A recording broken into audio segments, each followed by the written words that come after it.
Hello students, welcome to YouTube channel Vidya for Success. In this video, let us study regarding two-dimensional array. Let me start the session by asking the question, what is array? As we know, array is a collection of homogeneous elements. All the elements are referred by the same name and they are stored under consecutive memory location. So, what is two-dimensional array then? Two-dimensional array is nothing but collection of elements. Again, all these elements, they belong to a same data type, and each element is identified by a pair of indices, also called as subscripts. The elements here are stored in contiguous memory location. So this is the official definition for two-dimensional array. So here the element can be recognizable only with the help of two index values or a pair of indices, also called as subscript. Without this, you cannot recognize or you cannot identify or access an element from a two-dimensional array.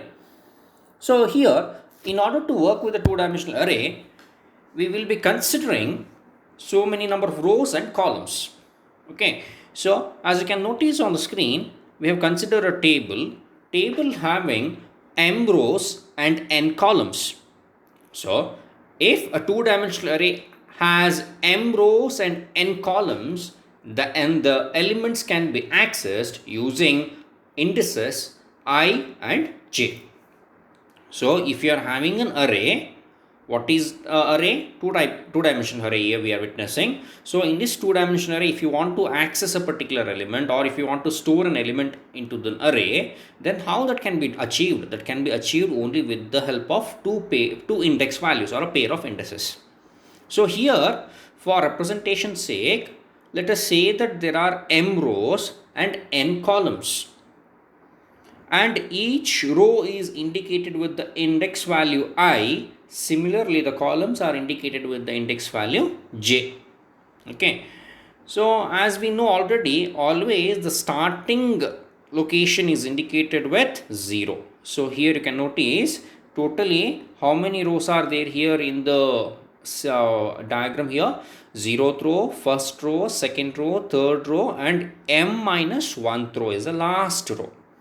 Similarly, column, 0th column, first column, second column, third column, and the last one is n minus 1. So here we are representing a table, or you can refer it as a two-dimensional array having m rows and n columns. In order to access the elements within this two-dimensional array, we are taking help of a pair of indices. Here the indices are I and j. Okay, so thus the expression A of ij, it represents an element present at ith row and jth column of the array.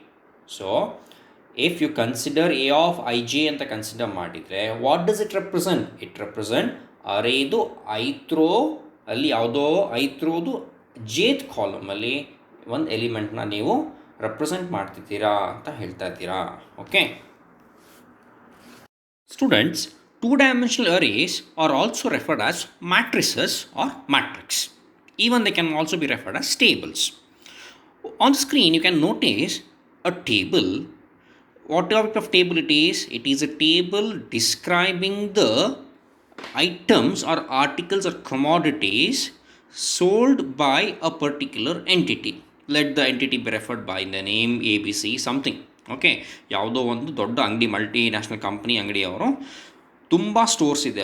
ನನ್ನ ಟೇಬಲಲ್ಲಿ ಅವ್ರದ್ದು 4 stores ಇದೆ ಅಂತ ಅಂದ್ಕೊಂಡಿರೋಣ. Okay, so they are numbered as 1 2 3 4. 4 stores ಇದೆ. ಡೆಲ್ಲಿಲಿ ಒಂದಿದೆ, ಬ್ಯಾಂಗ್ಳೂರಲ್ಲಿ ಒಂದು, ಕೋಲ್ಕತ್ತಾ ಒಂದು, ಚೆನ್ನೈಲಿ ಒಂದಿದೆ ಅಂತ ಸ್ಟೋರ್ಸ್ ಇದೆ ಅಂತ ಅಂದ್ಕೊಂಡ್ರಿ. Okay, so in each store they are selling some items. For example T V, mobile phones, computers, radio.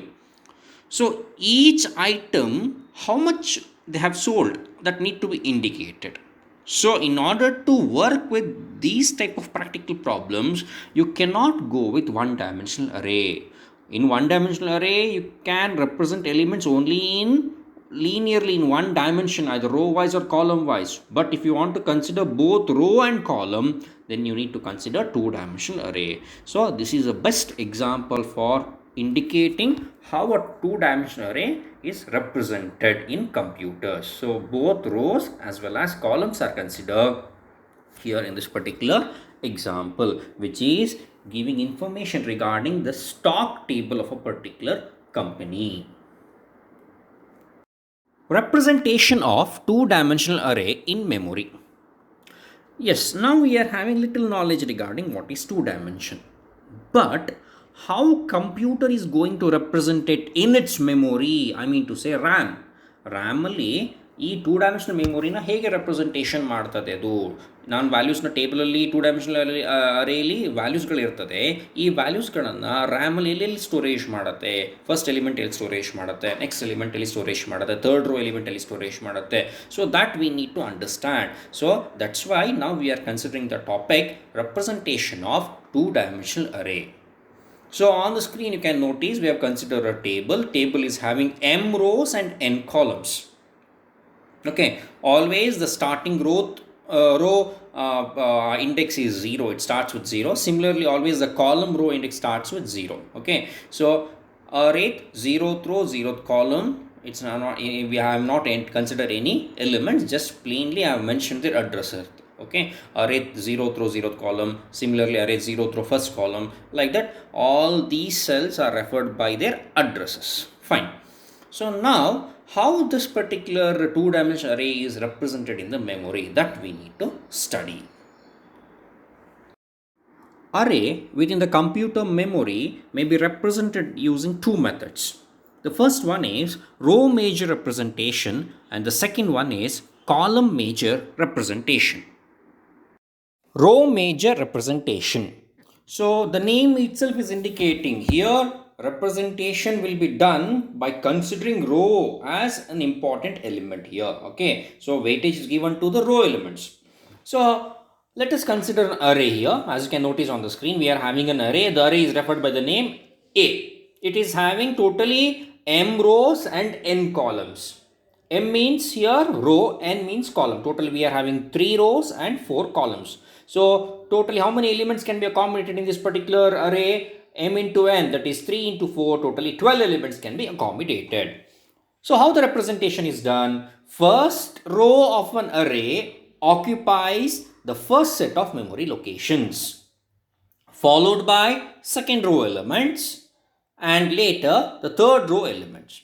Okay, so this is how the row major representation is done. So the first row is nothing but 0th row here. So the 0th row elements are 5, 10, 30, 70. They are accommodating the first set of memory locations. The memory locations are 1, 2, 3, 4. The first 4 memory locations are occupied by the 0th row element. Followed by that, the next memory locations are occupied by the first row elements, that is 13, 60, 45, 20. So they are occupying the second row elements are occupying the next set of memory locations. So this goes on. So here row wise representations are done. Nothing but here we are giving importance to the row. So this is how row major representation will be done for a two-dimensional array. Column major representation. So here we will be giving importance to column. Again, once again we are considering an array by the name A. It is having m into n row order. M means row, n means column. So totally we are having 3 rows and 4 columns.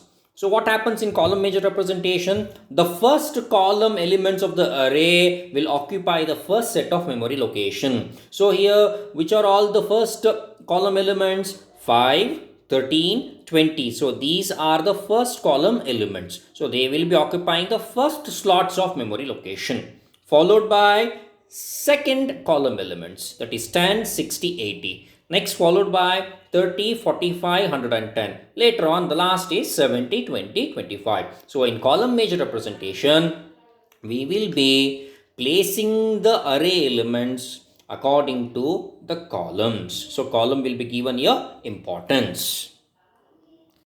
Applications of array. So where we are going to use the array concept. So the first area Arrays are used to implement data structures. We are studying the chapter of data structure. So here too many different types of data structures we come across. Among them, tables, nothing but two-dimensional, one-dimensional tables we will be coming across. We will be coming across stacks, queues, strings, hash, heaps. So the data structures can be very easily and very sophisticatedly implemented via the array concept. So that is the first application area. Second application area, arrays are used to implement mathematical vectors and matrices. Matrices are nothing but tables in mathematics. So, and similarly vectors. These two concepts can be easily and well defined using the array concept.